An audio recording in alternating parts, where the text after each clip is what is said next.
بسم اللہ الرحمن الرحیم. پروگرام آج اسلام رمضان اسپیشل میں ہم آپ کو خوش آمدید کہتے ہیں. ناظرین، سوال جواب کی اس خصوصی نشست میں ہم سب مل کر جاوید صاحب سے سوالات کر رہے ہیں. وہ ان سوالات کے جواب دے رہے ہیں اور امید یہ ہے کہ آپ کو یہ سلسلہ پسند آ رہا ہوگا. انشاءاللہ آج کے پروگرام کا ہم آغاز کریں گے، لیکن ایک شارٹ بریک کے بعد.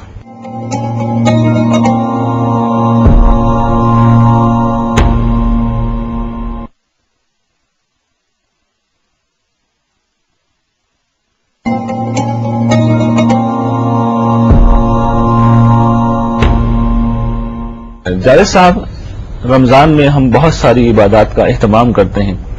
ان تمام عبادات میں ایک اہم عبادت عمرہ بھی ہے.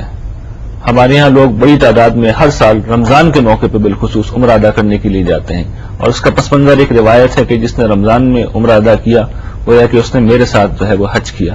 تو اس حوالے سے آپ فرمائیے کہ رمضان میں عمرہ ادا کرنے کی کیا فضیلت ہے؟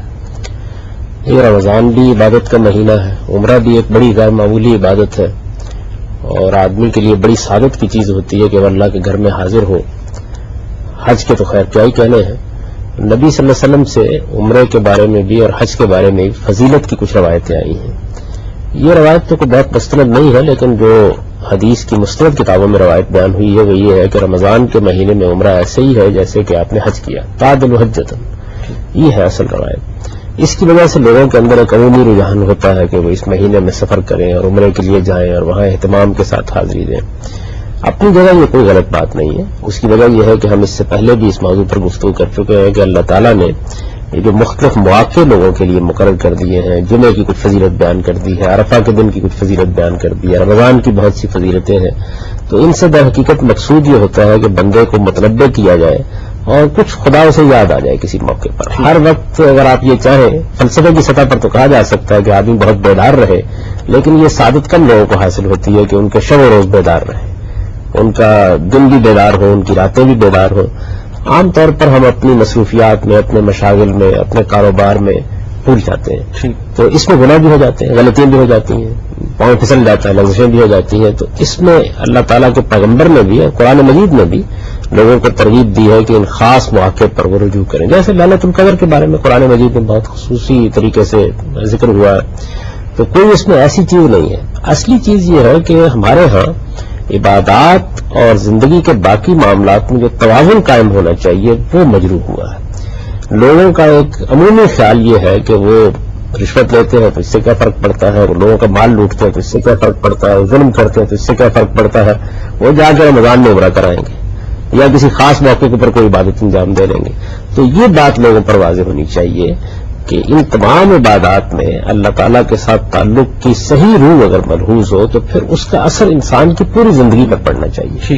یعنی پھر باقی زندگی کے اندر بھی وہی روشنی نظر آنی چاہیے جو آدمی وہاں سے لے کے آتا ہے. جیسا یہ جو بات آپ نے فرمائی ہے کہ انسان پر چیز واضح ہونی چاہیے اور پھر ایک توازن ہونا چاہیے، تو عمرے جیسی عظیم عبادت اور رمضان کے مہینے میں اسے ادا کیا جا رہا ہے، تو کیا سبب ہے کہ لوگ اس سے بھی اثر قبول نہیں کرتے؟ آپ نے پچھلے پروگراموں میں ارشاد فرمایا تھا کہ لوگوں پر روح واضح نہیں ہے. تو ہم یہ چاہیں گے کہ عمرے کی جو روح ہے، صحیح بات ہے، لوگ جا رہے ہیں، آپ نے فرمایا اس کی ایک فضیلت ہے، رسول اللہ صلی اللہ علیہ وسلم نے بیان کیا، لوگ تو جاتے رہیں گے.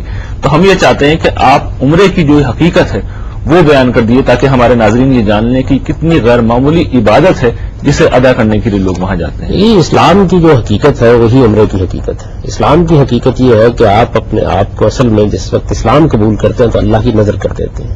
اس کو قرآن مجید میں نہایت خوبی کے ساتھ بیان کیا ہے کہ ان اللہ اشتری من المؤمنین اموالهم وانفسهم بان لهم الجنہ.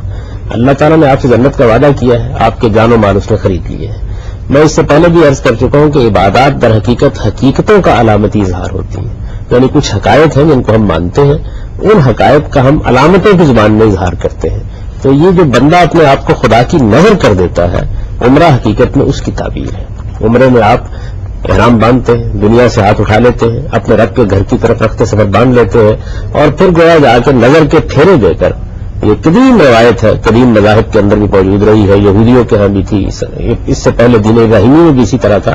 تو اس میں گویا آدمی اپنے آپ کو نظر کر دیتا ہے اللہ تعالیٰ کی. یہ اسی کی علامت ہوتی ہے. اس میں آپ بال منڈواتے ہیں، تورات میں آتا ہے نا کہ پھر نظارت کے بال منڈوائے جائیں گے جب نظر پوری ہو جائے گی. عمرے کے ساتھ قربانی بھی تھی، یعنی قربانی اگرچہ لازم نہیں ہے لیکن یہ معلوم ہے آپ کو کہ ہمارے ہاں تو عام طور پر لوگ اس سے واقف نہیں رہے. اس کا منتہا کمال بھی یہی ہوتا تھا کہ پھر کوئی جانور قربان کر دیا جائے. لیکن جیسا آج کل تو عمرے کے موقع پر قربانی بلکہ اور بلکہ اب تو صورتحال یہ ہے کہ میری جو کتاب ہے عبادات کے بارے میں وہ جب شائع ہوئی تو ایک صاحب نے مجھے توجہ دلائی کہ یہ آپ نے عمرے میں قربانی کا ذکر کیوں کر دیا ہے. تو میں نے ان سے پوچھا کہ آپ کو معلوم نہیں ہے کہ رسالت میں آپ صلی اللہ علیہ وسلم جو عمرے کے لیے گئے ہیں حدیبیہ میں جب آپ کو روکا گیا تو قربانی کے کتنے جانور ساتھ تھے. تو عمرے کے موقع کے اوپر بھی قربانی ہو سکتی ہے, حج میں بھی قربانی ہوتی ہے. نہ حج کی قربانی باقی رہی ہے نہ عمرے کی قربانی باقی رہی ہے. اس وقت جو قربانی لوگ حج کے موقع پر کرتے ہیں وہ اصل میں عمرے اور حج کو جمع کرنے سے جو جرمانے یا کفارے کی قربانی ہوتی ہے وہ ادا سورہ بقرہ میں جس کا تذکرہ سورہ بقرہ میں ذکر ہے. یعنی اگر آپ نے ایک سفر میں عمرے اور حج کو جمع کر لیا ہے تو اللہ تعالیٰ یہ فرماتے ہیں کہ پھر آپ کو کفارے کے طور پر ایک قربانی کرنا ہوگی. اگر قربانی میسر نہیں ہے تو آپ کو 3 روزے وہاں رکھنے ہوں گے, 10 گھر میں آ کے رکھنے ہوں گے اپنے وطن پہنچ کر. یہ قربانی تو لوگ کرتے ہیں. نہ حج کی قربانی باقی رہی, حجی کے جانور لے جانے کا جو طریقہ تھا وہ بھی ختم ہو گیا کم و بیش. اور عمرے میں تو اب کسی کے تصور میں بھی نہیں ہے کہ قربانی کی جا سکتی ہے.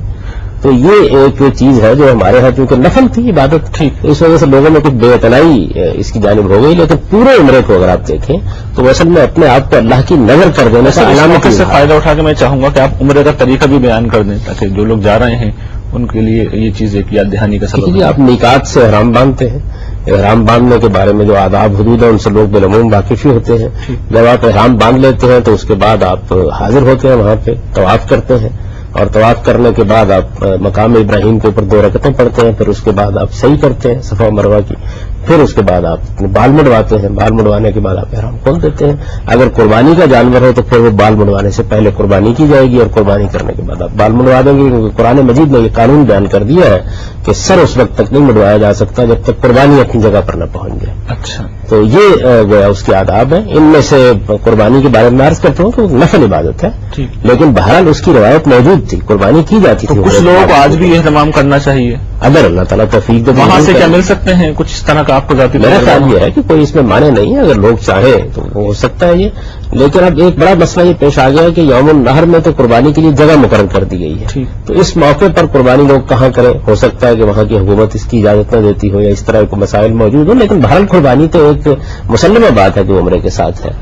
اسی سے یہ اندازہ کیا جا سکتا ہے کہ اصل میں یہ اللہ تعالیٰ کے حضور اپنے آپ کو پیش کر دینے کا علامتی اظہار ہے, ایک سمبولک ایکسپریشن ہے کہ میں نے اپنے آپ کو اپنے پروردگار کی نظر کر دیا ہے. یعنی میری جان میرا مال حاضر ہے, میں نے اپنے خدا کو پیش کر دیا اس کو.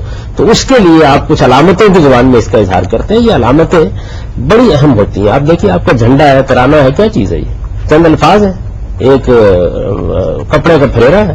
تو یہ در حقیقت آپ کے جذبات کو علامتوں کی زبان میں بیان کرتے ہیں. عبادات میں بھی یہی کیا گیا کہ اللہ کے ساتھ تعلق کو ہم علامتوں کی زبان میں بیان کرتے ہیں. حقیقت وہ ہے کہ میں نے اپنا جان و مال خدا کی نظر کر دیا ہے. اب اس نظر کو میں محکم کرنے کے لیے یہ سفر کرتا ہوں اور اس طریقے سے میں اس کو پیش کر دیتا ہوں. اور اس میں وہ جو قدیم روایت چلی آ رہی ہے دین ابراہیمی کی کہ معبد کے پھیرے لگانے ہیں, قربان گاہ کے پھیرے لگانے ہیں, پھر اس کے بعد بال مڈوانے ہیں, پھر اس کے بعد قربانی کرنی ہے, یہ جتنا بھی معاملہ ہے یہ در حقیقت اسی نظر کو بیان کر رہا ہے. ٹھیک ہے, ایسا ایک میرے ذہن میں سوال پیدا ہو رہا ہے, لیکن پہلے ہم بہن کا سوال لے لیتے ہیں, اس کے بعد. ابھی آپ نے عمرے کے سلسلے میں توازن کا لفظ استعمال کیا ہے, تو میں اس سلسلے میں یہ کہنا چاہوں گی, بلکہ آپ سے پوچھنا چاہوں گی کہ بہت سارے ایسے لوگ ہوتے ہیں انہوں نے اس چیز کو ایک فیشن بنا لیا کہ ہر سال پوری فیملی بما بچوں کے یا والدین مطلب ہر سال وہ جاتے ہیں کیونکہ وہ افورڈ کر سکتے ہیں. لیکن کیا بہتر نہیں ہے کہ اگر یہ ایک فضیلت کی چیز ہے تو ہم 1 دفعہ یا 2 دفعہ چلے جائیں اور اس کے بعد یہ جو ٹکٹ کے ایک بے انتہا اخراجات ہوتے ہیں وہ ہم ضرورت مندوں کو دے دیں؟ تو کیا یہ ایک اچھی بات نہیں ہوگی کہ وہ جو ایک عمرے کی فضیلت ہے رمضان کے درمیان وہ آپ نے ادا کر لی ہے, تو اب اس کو ہر سال ریپیٹ کرنے کے بجائے بہتر نہیں ہے کہ وہی رقم حاجت مندوں اور ضرورت مندوں میں, یہاں صدقہ خیرات زکات کی بات نہیں ہو رہی, کیونکہ جو آپ نے توازن کا لفظ استعمال کیا ہے نا, ہر سال جو فیملیز عمرہ کرنے جاتی ہیں بموا اہل و عیال, بلکہ سال میں 2 دفعہ بھی جاتے ہیں. یہ بڑا اہم سوال ہے جاوید صاحب کہ ایک توازن لوگوں نے بالکل بعض اوقات درہم برہم کر دیا. ایک اصولی بات سمجھ لیجئے, اور وہ یہ ہے کہ جو ہمارے اوپر انفاق کی بعض ذمہ داری ہیں, اللہ کی راہ میں خرچ کرنے کی ذمہ داری ہیں, وہ فرض کے درجے میں ہیں. بعض آپ کے قریب اگر کوئی آپ کا عزیز ہے, اس کو ضرورت ہے, آپ کا کوئی رشتہ دار ہے, اس کے بچے تعلیم نہیں پا رہے, اس کے ہاں کوئی بیماری ہے, کوئی تکلیف ہے, تو یہ جو ضرورتیں ہیں ان کو اگر آپ نظر انداز کرتے ہیں اور اپنا مال صحت کے رکھتے ہیں تو اس کے اوپر اللہ تعالیٰ نے عذاب کی وعید سنائی ہے. قرآن مجید میں یہ فرمایا ہے کہ وہ لوگ جو خدا کے راستے میں خرچ کرنے کا موقع موجود ہوتا ہے اور پھر مال خرچ کرنے کی بجائے بخل کرتے ہیں، ان کو یہ بتا دو کہ ان کے مال سے ان کی پیٹھیں اور ان کی پیشانیاں داغی جائیں گی۔ تو یہ تو وہ چیزیں ہیں کہ جن کا ہر مسلمان کو سب سے پہلے خیال رکھنا چاہیے۔ تو اگر بار بار عمرہ کیا جائے تو وہ عبادت نہیں ہوگی بلکہ وہ ایک طرح سے سزا ہو جائے گی، کیونکہ بہت سارے لوگ ایسے ہیں جو کہ اس پیسے سے استفادہ کر سکتے ہیں اپنی ضروریات کے لیے۔ مجھے اجازت دیجیے میں اگر اپنی بات پوری کر لوں۔ میں یہ عرض کر رہا تھا کہ یہ جو ذمہ داریاں ہیں یہ تو ہر حال میں آدمی کو ادا کرنی چاہیے اور ان کو مقدم رکھنا چاہیے ان ذمہ داریوں کو۔ اگر اس نے اس کے بعد یہ محسوس کیا کہ اس کے پاس کچھ زائد ہے تو وہ عبادت کے لیے بھی ضرور جائے۔ اب ہم یہ تو نہیں کہہ سکتے کہ ایک آدمی جو ہمارے سامنے موجود نہیں ہے وہ کن حالات میں اس عبادت کے لیے جا رہا ہے کہ ہم اس کے اوپر کوئی فتویٰ صادر کر دیں۔ ہم اصول بیان کر سکتے ہیں اور اصول کی جانب توجہ دلا سکتے ہیں۔ ہر شخص کے بارے میں آپ حکم نہیں لگا سکتے بیٹھ کے۔ کیا کہا جا سکتا ہے کہ وہ ان تمام ذمہ داریوں کو کس درجے میں ادا کرنے کے بعد عمرے کے لیے جا رہا ہے؟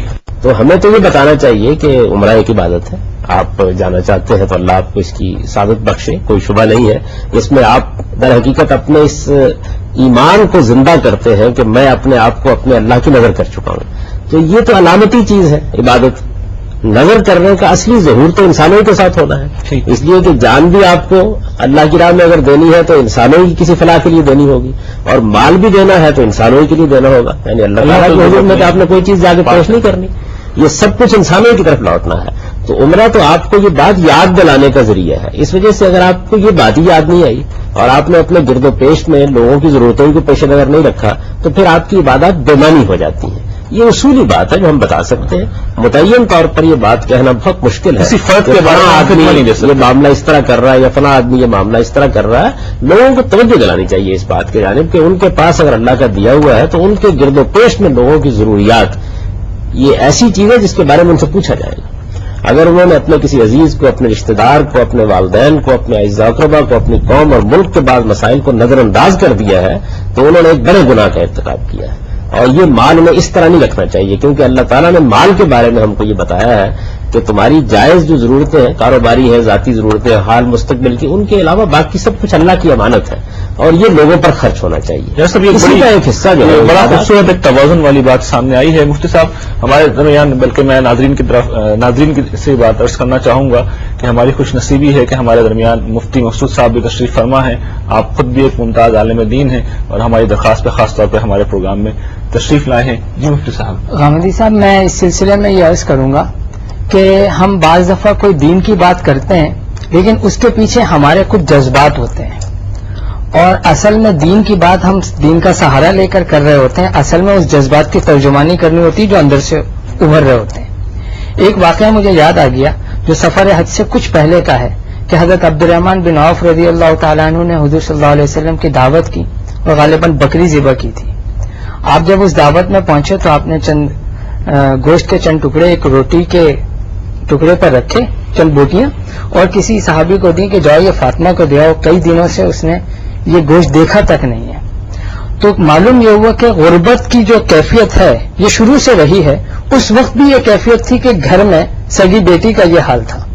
لیکن اسی سال جب سفر حج پہ آپ صلی اللہ علیہ وسلم تشریف لے گئے تو آپ کا حج افراد تھا جس میں کوئی دم واجب نہیں ہوتا، ایک واجب قربانی ہوتی ہے، چاہے وہ یہاں کر لیں چاہے وہاں کریں۔ تو آپ نے حج افراد میں ایک قربانی واجب تھی لیکن 100 اونٹ نہر کیے تھے، گویا کہ 699 حصوں کی قربانی زیادہ ہوئی تھی۔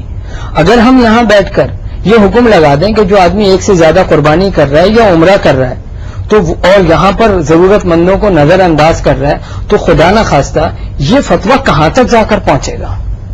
ہم منہ سے ایک بات کہہ تو دیتے ہیں لیکن دین کی نازک پہلوؤں کا ہم احساس نہیں ہوتا، وہ مد نظر نہیں ہوتی۔ تو اگر یہ بات کہہ دی جائے تو نعوذ باللہ حج افراد کے موقع پر وضاحت کر دی کہ میں اسی کی وضاحت کر رہا ہوں کہ بالکل اچھی بات ہے، لیکن ہمارے ناظرین کو اور ہمیں بھی یہ بات سوچنی چاہیے کہ ہمارے اندر جو جذبہ جو سوال اٹھ رہا ہے اس سے ہماری کوئی دینی اقدار مجروح تو نہیں ہو رہی، کہیں یہ شیطان کا پیدا کردہ سوال تو نہیں ہے۔ صحیح، لیکن اس میں یہ پہلو بھی ملحوظ رہے کہ یہ ایک حقیقت بھی ہے، اس میں کوئی شک نہیں کہ ایک بہت بڑی تعداد لوگوں کی ہے وہ عمرہ کرنے جاتے ہیں اور بہت فخر سے آ کے بتاتے ہیں کہ نفلی عبادات کو انسان کو جس طرح چھپانا چاہیے وہ ان کے لیے چھپانے کی چیز نہیں ہوتی، وہ بڑے فخر کے ساتھ اپنے نام کے ساتھ بھی حاجی اور لگاتے ہیں، اور تو یہ بڑی ایک بات ہوئی یہاں پہ کہ توازن بڑی بنیادی چیز ہوتی ہے. ایک پہلو کی طرف آپ نے توجہ دلاتی، ایک پہلو کی طرف ہماری بہن نے توجہ دلاتی. توازن ہر حال میں قائم رہنا چاہیے، جو آپ کے اوپر دینی اور اخلاقی ذمہ داریاں ان کو توازن کے ساتھ ادا کریں، اور عبادات کی تحقیر نہیں کرنی چاہیے. یہ اصل میں اللہ تعالیٰ کے ساتھ ہمارے تعلق کا اظہار ہوتا ہے، اور یہ اپنی جگہ بڑی اہم چیز ہے. اصل میں اس کی روح کی طرف توجہ دلانی چاہیے. اس میں بھی بعض اوقات نقد تنقید میں عدم توازن ہو جاتا ہے، یعنی ہم کسی ایک چیز کی غلطی واضح کرنا چاہتے ہیں، اس سے کوئی دوسری چیز مجروح ہو جاتی ہے. تو توازن کا مطلب یہ ہے کہ خدا کے ساتھ ہمارے تعلقات بالکل ٹھیک بنیادوں پر استوار ہو، بندوں کے ساتھ ہمارا تعلق بالکل صحیح بنیاد کے اوپر استوار ہو. اسی چیز کا نام توازن ہے.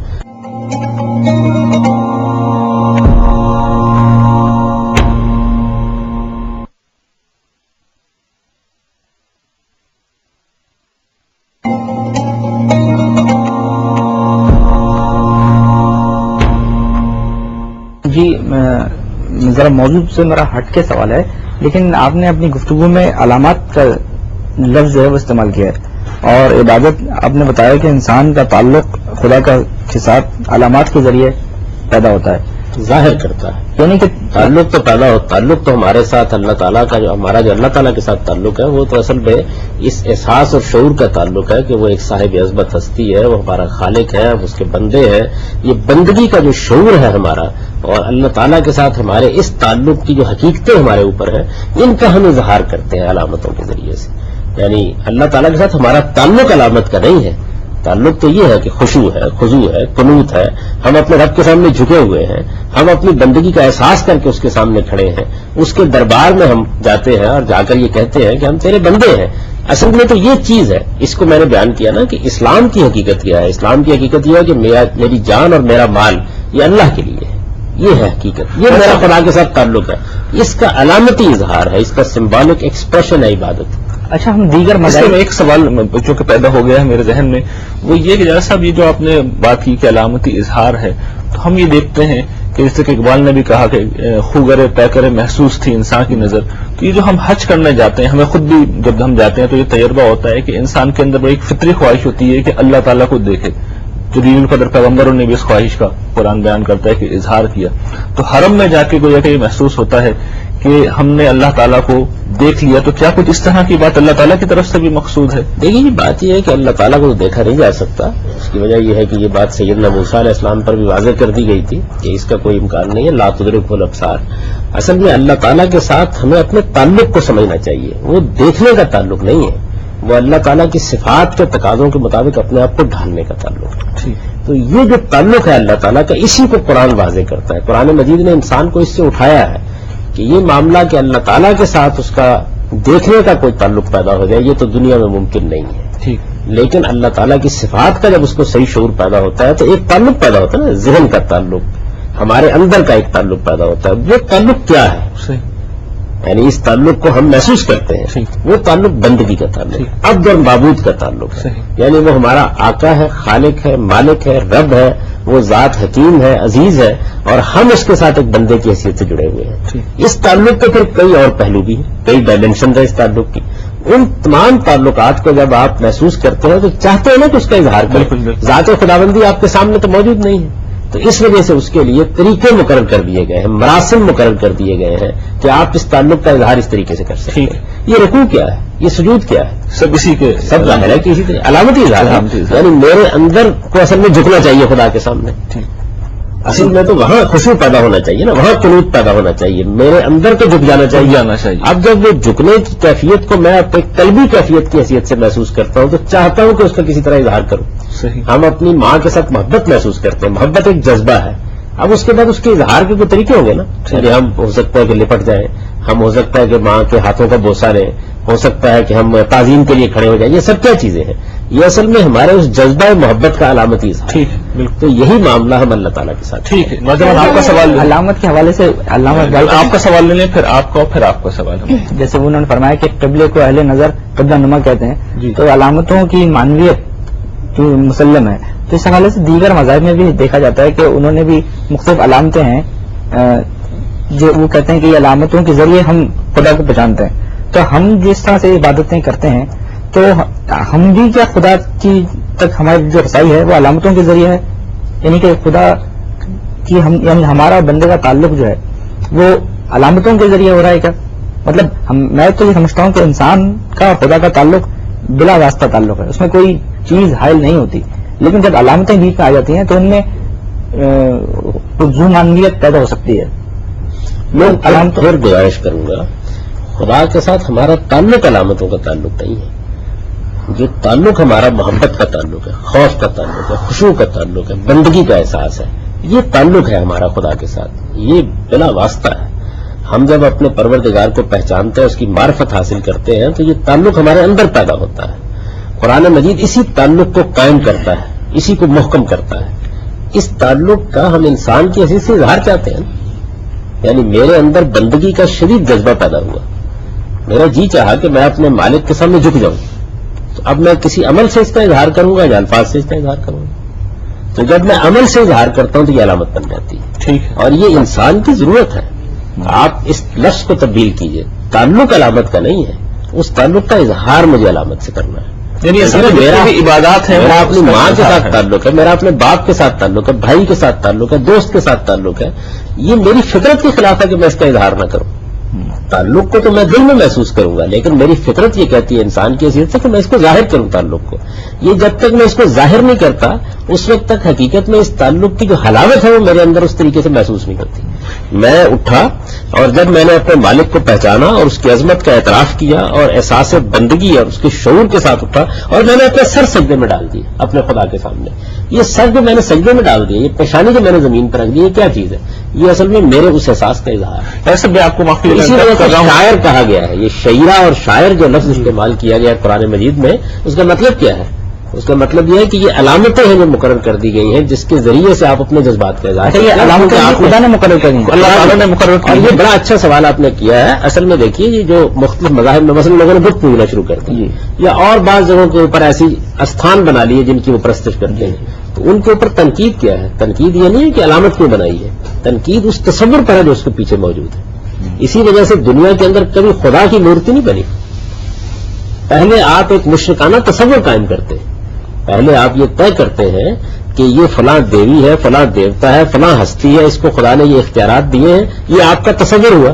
جب یہ تصور قائم ہو گیا تو اب آپ نے اس کو بت بنا لیا. یہ شرک ہے. جب یہ معاملہ صرف پروردگار کے ساتھ ہوگا تو وہاں بھی علامتی اظہار ہوگا. علامتی اظہار پر ڈاکٹر رادا کرشن نے جو ہندوستان کے بڑے فلسفی ہوئے ہیں، شرک کی یہی توجیہ کرنے کی کوشش کی.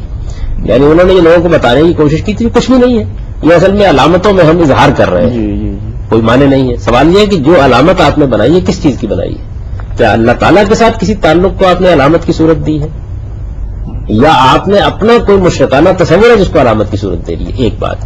دوسری یہ ہے کہ یہ علامت بنانے کا مجھ پہ حق نہیں ہے، خدا ہی اس کو مقرر کرے گا. چنانچہ جب یہ دونوں چیزیں اس کے اندر آ جاتی ہیں تو پھر کسی شرک کا کوئی امکان نہیں باقی رہتا. اور یہی اسلام میں اور مشرکانہ مذاہب میں فرق ہے. وہاں حقیقتیں بھی خود تجویز کی جاتی ہیں، علامتیں بھی خود تجویز کی جاتی ہیں. ہمارے یہاں حقیقت بھی ایک ہی ہے اور وہ ذات خدا بندی ہے.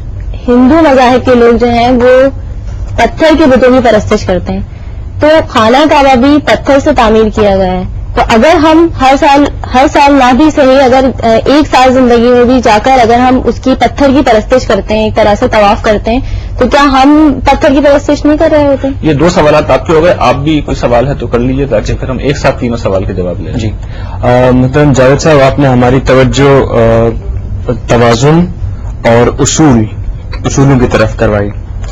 تو کیا ایسا نہیں کہ اگر کوئی شخص عمرے کے لیے چلا جاتا ہے اور وہ اس عمرے کے اصل مقصد اس کی روح کو سمجھتا ہے اور اس کے علاوہ اس سے پہلے اس کے پاس اس کے اوپر جتنی بھی فرائض ہیں ان تمام فرائض کو پورا کرتا ہے، اور اس دورے کے بعد اس عبادت کو ادا کرنے کے بعد جب وہ واپس آتا ہے اور اس کے مقصد و مفہوم اور اس کی پوری روح کو اپنا لیتا ہے، اور اس کے بعد اگر وہ پوری زندگی اس روح کو اپنانے کے بعد اپنے ملک، اپنے رشتہ دار اور جتنے دوسرے لوگ ہیں، لوگوں کی بھلائی کے لیے اور انسانوں کے لیے کام کرتا ہے، معاشرے کے لیے کام کرتا ہے، تعمیری کام کرتا ہے، تو کیا ایسا نہیں ہوگا کہ وہ اسی ایک دورے کے یا اسی ایک عمرے سے وہ ایک توازن بھی قائم کرتا ہے اور اس کے بعد اس کی روح کو بھی اپنا لیتا ہے اور ایک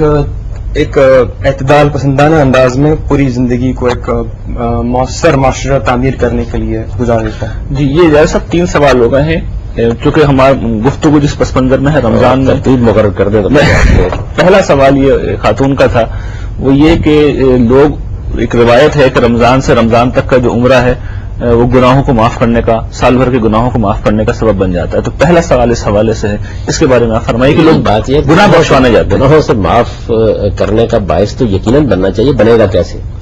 گناہوں کی معافی کا مطلب یہ ہے کہ آدمی کو یہ احساس ہوا کہ میں نے غلطی کی ہے، پھر اس کے اندر یہ ندامت کا احساس اس کو آمادہ کرنے کا باعث بنا کہ اب وہ اپنے رب کی طرف رجوع کرے. پھر اس نے فیصلہ کیا کہ میں اس کے لیے نماز پڑھ رہا ہوں، میں اس کے لیے روزہ رکھ رہا ہوں، میں اس کے لیے عمرہ کرنے کے لیے جاتا ہوں، میں اس کے لیے حج کرنے کے لیے جاتا ہوں. تو یہ ایک ذہنی عمل ہے جو اس نے کیا ہے. وہ اپنی توبہ کو پایا تکمیل تک پہنچانا چاہتا ہے کہ اپنے رب کو آخری درجے میں راضی کر لے.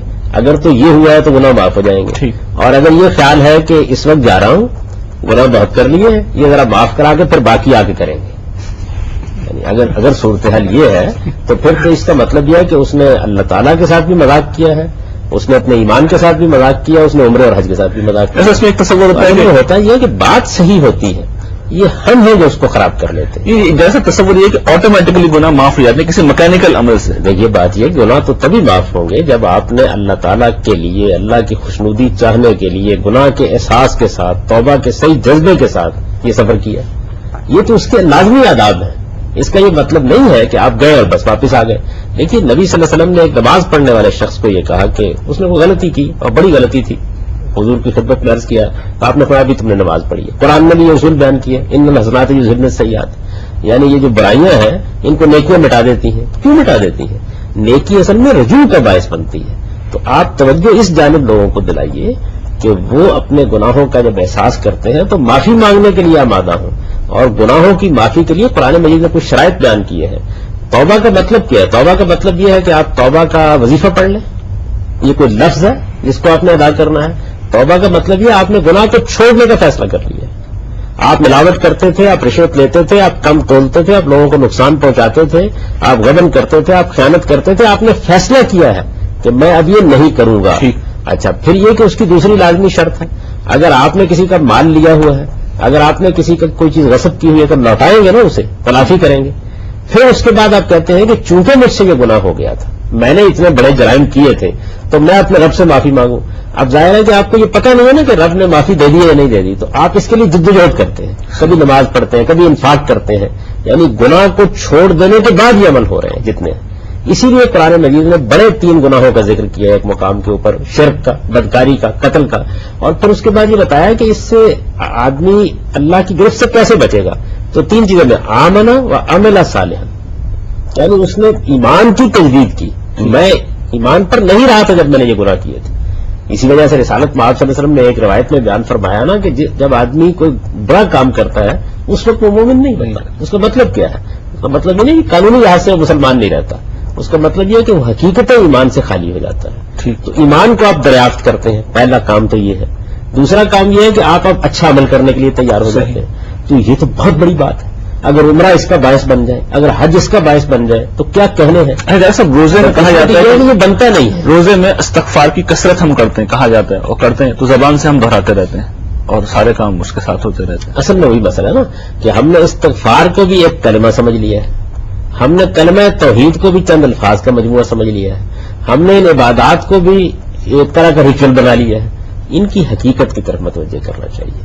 حج اصل میں خدا کی طرف غیر معمولی رجوع ہے، عمرہ اللہ تعالیٰ کی طرف غیر معمولی رجوع ہے. میں نے ابھی آپ کو اس کی حقیقت بتائی کہ عمرے کی اور حج کی حقیقت کیا ہے. عمرے کی حقیقت اپنے آپ کو خدا کی نظر کر دینا ہے. تو جو بندہ اس حقیقت کو سمجھ کر وہاں جا رہا ہے، میں نہیں سمجھتا کہ وہ واپس آئے گا تو پھر اس کے بعد جیسے انہوں نے فرمایا کہ توازن نہیں پیدا ہوگا. لازمن ہونا چاہیے. انہی کے سوال کو ہم لے لیتے ہیں. لازمن ہونا چاہیے، یعنی یہ بات درست فرمائی انہوں نے، نہیں ہو رہا. تو اس کا مطلب یہ ہے کہ جن حقائق کو اللہ تعالیٰ نے اس وجہ سے ان علامتوں کے اندر چھپایا تھا تاکہ لوگ اس کی جانب متوجہ، لوگ متوجہ نہیں گئے، تو ہمیں ان کی طرف متوجہ کرنا چاہیے. کیونکہ لوگ جب معاشرے میں دیکھتے ہیں کہ ایک آدمی کھا بھی رہا ہے، پی بھی رہا ہے، لوگوں کے مسائل بھی اس تک پہنچتے ہیں اور اس کو کوئی توجہ نہیں ہوتی، اسے نہ غریبوں کا احساس ہے، نہ رشتہ داروں کا احساس ہے، لوگوں کے مال بھی لوٹ رہا ہے، غبن بھی کر رہا ہے، اور اس کے بعد جو اس کے بس میں ہو رہا ہے اس کے بعد عمرہ کرنے کے لیے چلا گیا، اس کے بعد حج کرنے کے لیے چلا گیا. اس سے ایک نفرت پیدا ہوتی ہے اس طرح کی سیرت و کردار رکھنے والے لوگوں کے بارے میں. ٹھیک، اپنی جگہ یہ بات ٹھیک ہے بالکل، لیکن اس بات پر تبصرہ کرتے ہوئے ہمیں اس چیز کو کبھی مجبور نہیں کرنا چاہیے کہ یہ اللہ تعالیٰ کے مقرر کردہ طریقے ہیں توبہ کرنے کے لیے، بشرطے کہ آدمی توبہ کرے. یعنی رمضان کے مہینے میں بھی آپ دیکھتے ہیں نا روز مرہ عمرے کو چھوڑ دیجئے، وہ تو بڑی عبادت ہے. رمضان کے مہینے میں آپ نہیں دیکھتے کہ لوگ سارے جرائم کر کے روزہ بھی رکھے ہوئے ہوتے ہیں. تو اس کا مطلب یہ کہ روزے کی حقیقت سے وہ واقف نہیں ہے. عبادات آدمی کو کیا کرتی ہیں؟ نماز کے بارے میں اللہ تعالیٰ کہتے ہیں ان الصلاۃ تنہی عن الفحشاء والمنکر، یعنی نماز روکتی ہے آپ کو برائیوں سے. ٹھیک، یہ فرمایا نا، روکتی کا مطلب کہ روک دیتی ہے، یعنی پکڑ کے آپ کو برائی نہیں کرنے دے گی، نہیں، ایک زاجر اور وائز کی طرح آپ کو متنبہ کرتی ہے.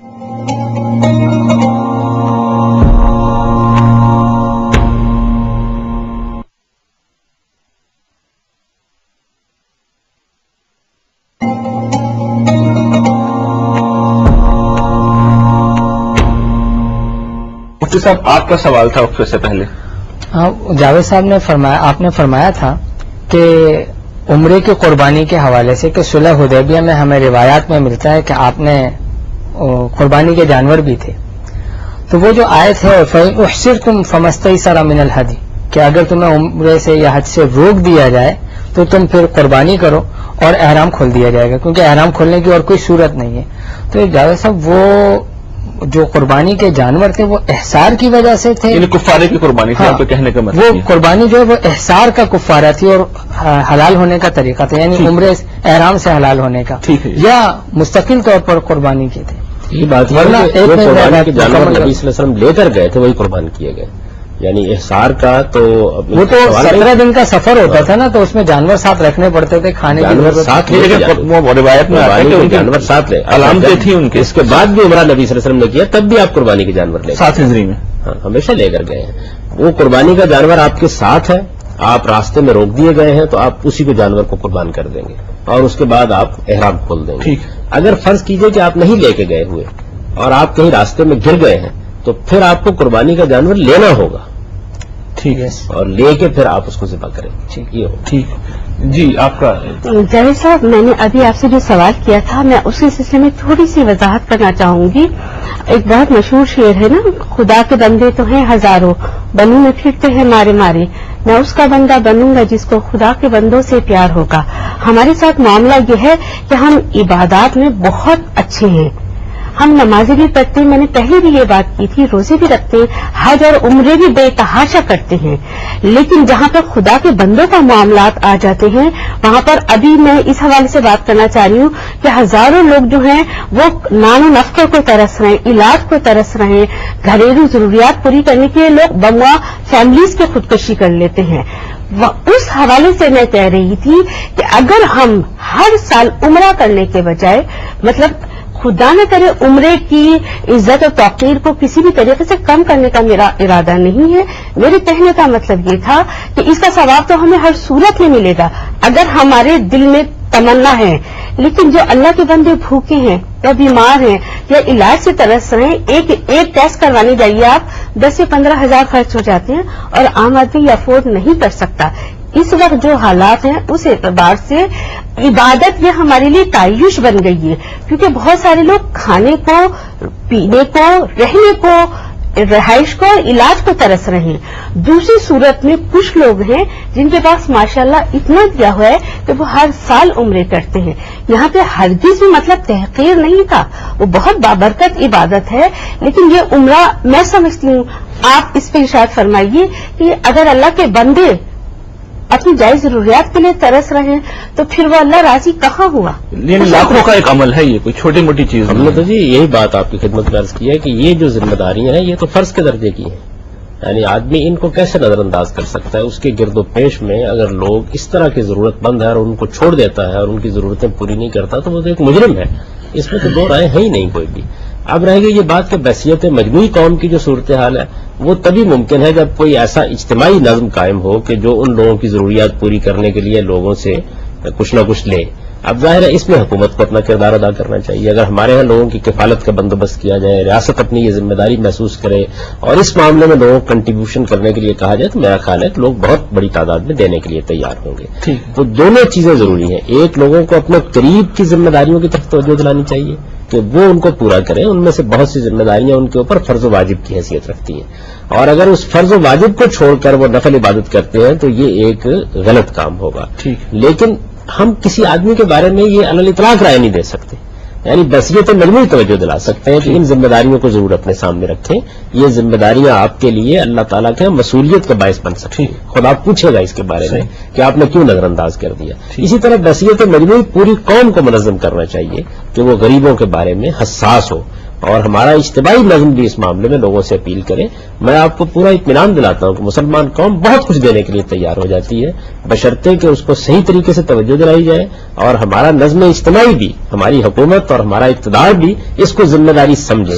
جب ان کے کانوں پر جوں تک نہیں رینگتی, مرنے والوں کو مرتے ہوئے دیکھتے رہتے ہیں, تو اس کے بعد پوری قوم کے اندر ایک بے حسی کیفیت پیدا ہو جاتی ہے. اس بے حسی سے ہمیں نجات حاصل کرنی چاہیے. جی محترمہ, آپ کا سوال کیا تھا؟ جی, روزے کے حوالے سے میرا سوال تھا جاوید صاحب آپ سے کہ عام طور پہ یعنی قرآن کریم میں بارہا مقامات ایسے ہیں جہاں پہ زیادہ سے زیادہ مطلب جو دیگر عبادات ہیں ان کے متعلق جو ہیں وہ احکامات نازل کیے گئے ہیں اور بار بار اس کی تلقین بھی کی گئی ہے. لیکن روزے کی ایک عبادت ایسی ہے کہ پورے قرآن میں صرف ایک مقام سورہ بقرہ کا ایسا ہے جہاں پر اس کے احکامات نازل کیے گئے ہیں اور بارہا اس کی تلقین بھی نہیں کی گئی ہے.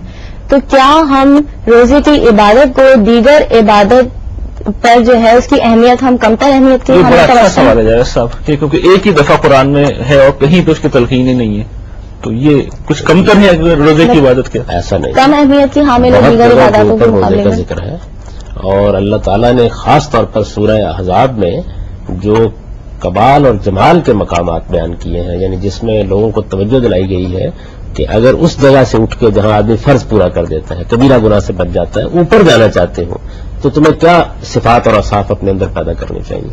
تو اس میں آپ یہ دیکھیے کہ خاص طور پر روزے کا ذکر ہوا ہے.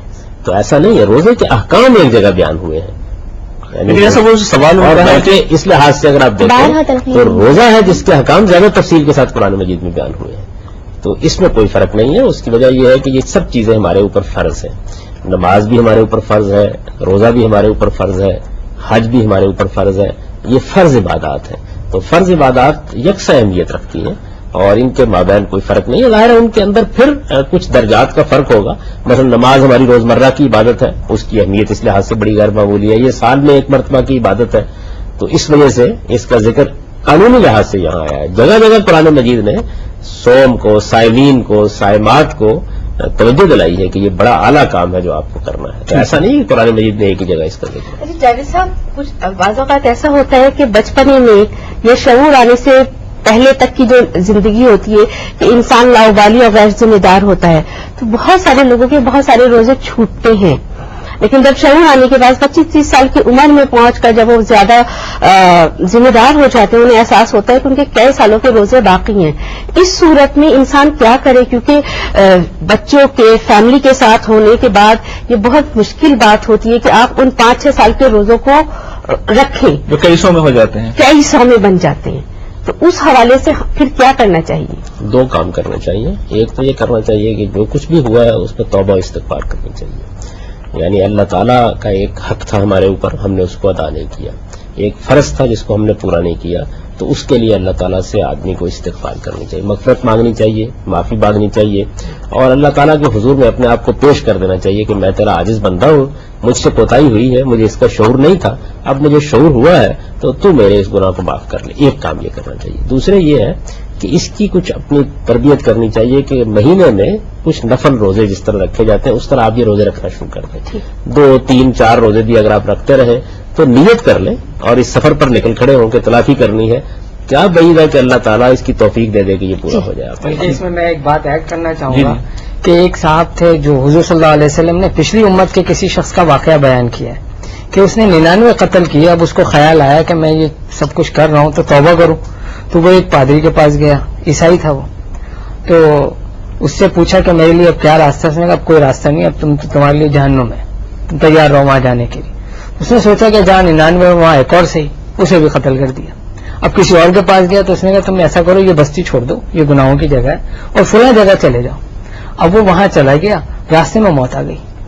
تو اب عذاب کے فرشتے بھی آ گئے کہ یہ ہمارا بندہ ہے، ہمیں لے کر جانا ہے، اور رحمت کے فرشتے بھی آ گئے. تو یہ جھگڑا پہنچا اللہ تعالیٰ کی عدالت تک. وہاں یہ کہا گیا کہ ناپو اس جگہ کو، اگر وہاں کا ڈسٹینس زیادہ ہے جہاں پہنچ رہا تھا تو پھر عذاب کے فرشتے لے جائیں گے، اور اگر وہ فاصلہ کم ہو گیا ہے جس جگہ جانا تھا اسے تو رحمت کے فرشتے لے جائیں گے. جب جگہ ناپا گیا تو ایک سود کا فرق تھا، وہ 1 گز زیادہ چلا تھا، 1 گز کا فرق تھا، وہ 1 ذرا زیادہ چلا تھا. تو اس پر کہا گیا کہ اس کو وہاں لے جاؤ. تو اب سوال یہ پیدا ہوتا ہے کہ ناپنے کی کیا ضرورت تھی؟ اللہ تعالیٰ تو علام الغیوب ہے، یہ کہہ دیتے کہ رحمت کے فرشتے لے جائیں گے تو کون پوچھنے والا تھا؟ یہ امت کو تعلیم تھی کہ صرف توبہ کرنا کافی نہیں ہے، بلکہ توبہ کے راستے پر کسی قدر چلنا بھی ضروری ہے. یہ بڑی اچھی بات ہے. آپ 2 قدم چلیں، 2 قدم یعنی ہو سکتا ہے کہ آپ کو اتنی توفیق ہو کہ آپ چند روزے رکھ سکیں، لیکن آپ نے یہ رستہ تو اختیار کر لیا کہ میں اس خلافی کر رہا ہوں. اچھا ڈاکٹر صاحب، عام طور پر آپ دیکھیں کہ نبی صلی اللہ علیہ وسلم جو نفل روزے رکھتے تھے، مہینے میں 3 روزے آپ رکھ لیتے تھے، اسی طرح شوال کے روزے آپ رکھ لیتے تھے. تو ان موقعوں کے اوپر اگر تھوڑی سی آپ تربیت کر لیجیے اپنی تو آدمی روزے رکھنا شروع کر دیتا. اس سے آپ کو خود بھی ایک ذہنی سکون حاصل ہوگا، اور جو روزے کا اصلی مقصد ہے، میں تو ہمیشہ کہا کرتا ہوں کہ وہ اصل میں پورا ہی نفل روزے سے ہوتا ہے. ٹھیک، یعنی فرض روزے میں تو ایک فضا ہوتی ہے رمضان کی، اس میں ہم روزے رکھ لیتے ہیں. اگر آپ نفل روزے رکھتے ہیں اس سے جو آپ کو تزکیہ حاصل ہوتا ہے اور جو تطہیر ہوتی ہے قلب کی، وہ بڑی غیر معمولی ہوتی ہے. تو یہ روزے آپ رکھیں گی رمضان کے علاوہ تو امید ہے کہ یہ آپ کے لیے بہت کچھ ازدیاد ایمان کا باعث. یار صاحب آپ کا بہت بہت شکریہ. ہم اپنے حاضرین کے بھی بہت شکر گزار ہیں. آپ آئے، آپ کے آنے سے ہمارا پروگرام بہت بہتر ہوا، بہت اچھے سوالات آپ لوگوں نے کیے. ناظرین، جو آج کا پروگرام تھا وہ عمرے کے حوالے سے بھی تھا، روزے کے حوالے سے بھی تھا، لیکن جو سب سے اہم بات ہمارے سامنے آئی ہے وہ یہ کہ رمضان میں جب ہم عبادات ادا کر رہے ہیں اور نفلی عبادتوں کی کثرت کر رہے ہیں، عمرے پہ بھی جا رہے ہیں، لیکن یہ بات پیش نظر رہنی چاہیے کہ جو ہمارے ارد گرد لوگ ہیں ان کی ذمہ داریوں کی حیثیت فرائض اور واجبات کی ہے. ان کو نظر انداز کر کے اگر ہم دیگر نفلی عبادات کی طرف جاتے ہیں تو اس کا مطلب ہے ہم نے دین اسلام کا توازن جو ہمیں دیا گیا ہے اس توازن کو بگاڑ دیا. اس یاد دہانی کے ساتھ اپنے میزبان ریحان احمد یوسفی اور راج اسلام کی ٹیم کو اجازت دیجیے. انشاءاللہ پھر آپ سے ملاقات ہوگی. تب تک کے لیے اللہ حافظ. میں یہ عرض کر رہا تھا کہ یہ جو ذمہ داری ہے یہ تو ہر حال میں آدمی کو ادا کرنا اور ان کو مقدم رکھنا چاہیے ان ذمہ داری. اگر اس نے اس کے بعد یہ محسوس کیا کہ اس کے پاس کوئی زائد ہے تو عبادت کے لیے بھی ضرور جائے. اب ہم یہ تو نہیں کہہ سکتے کہ ایک آدمی جو ہمارے سامنے موجود نہیں ہے وہ کن حالات میں اس عبادت کے لیے جا رہا ہے کہ ہم اس کے اوپر فتویٰ ثابت کر دیں. ہم اصول بیان کر سکتے ہیں، اصول کی